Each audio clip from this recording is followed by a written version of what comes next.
আমরা এই ধমকিটাকে কোনো মতেই আমরা আশ্রয় দিই না।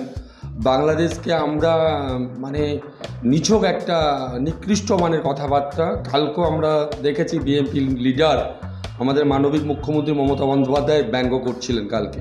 আমি বলতে চাই, আমরা সংখ্যালঘু মুসলিম যারা আছি এখানে, আমাদের জন্য যথেষ্ট বাংলাদেশ। আমি কালকেও বলেছি, বর্ডার খুলে দিন, 15 মিনিটের জন্য বাংলাদেশ দখল করে নেব আমরা। পুলিশ লাগবে না, ফোর্সও লাগবে না। কীভাবে বলবেন? বাংলাদেশ আমরা দখল করা কোনো বড় ব্যাপার না। বাংলাদেশ আজকে একটা ছোট্ট রাষ্ট্র, যার জন্ম দিয়েছে ভারতবর্ষ।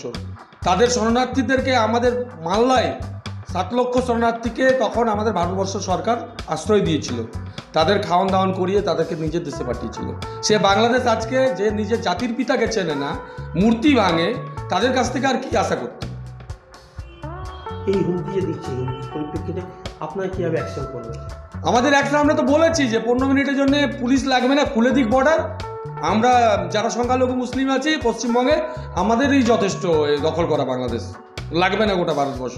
আমরা 32 কোটি মুসলমান থাকি ভারতবর্ষে, এতজনও লাগবে না। আমরা পশ্চিমবঙ্গের মুসলিমরাই দখল করে দিতে পারবো বাংলাদেশ। আপনার নাম? আমার নাম টিঙ্কু রহমান বিশ্বাস, আমি জেলা তৃণমূল কংগ্রেস মাইনরিটি সেলের প্রেসিডেন্ট।